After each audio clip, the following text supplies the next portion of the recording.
right, so we have a parallelogram with four sides of equal length. And another word for that is a rhombus. So a rhombus is like a square that's kind of been tilted over.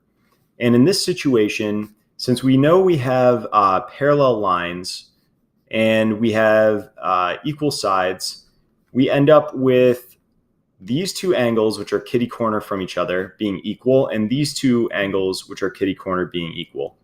And so if these two sides are 60 and 60, these two sides will have to be 120 and 120 to add up to a total of 360. Basically, the rule is if you have two parallel lines cut by a transversal, these angles have to add up to 180.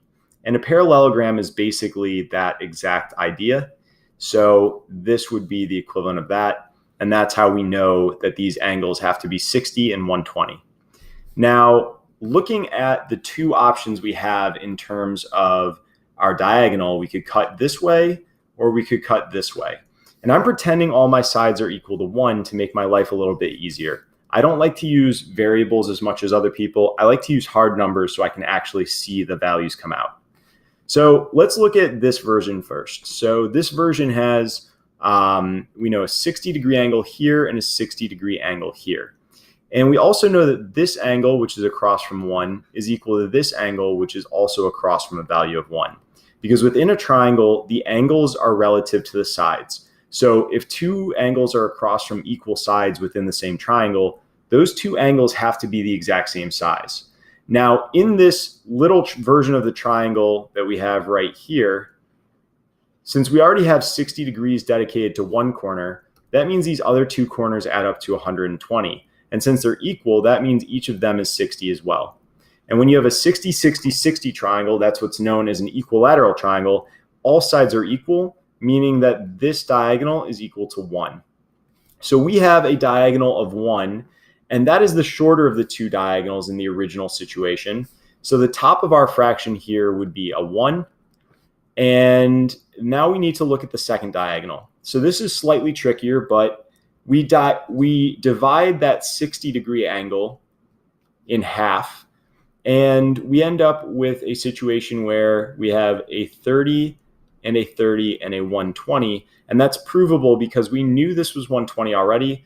These angles are across from sides of 1, which means they're equivalent, and since we only have 60 degrees left over after the 120 to add up to a total of 180 in this triangle here, that means that each of those angles must be 30 degrees. So now we have a 30, 30, 120. And if I drop an imaginary line like this, I will create a right angle here and here and divide this angle into 60 and 60. And now I have two 30, 60, 90 right triangles, each of which has a length here that is half the distance of the diagonal. So this is y over 2.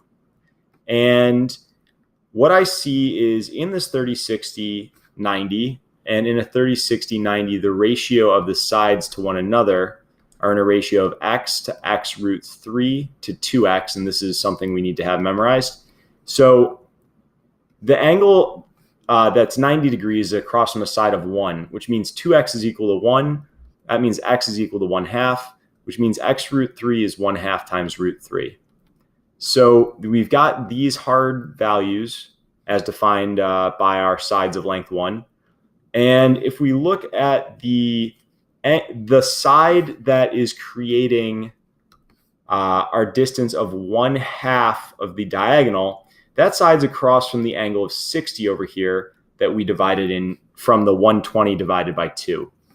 And that means that half of this new diagonal is equal to 1/2 root 3, which means the full thing is 2 times 1/2 root 3, which means we get a value of root 3 for that, which means the ratio of x to y is 1 to root 3, and that is answer choice D.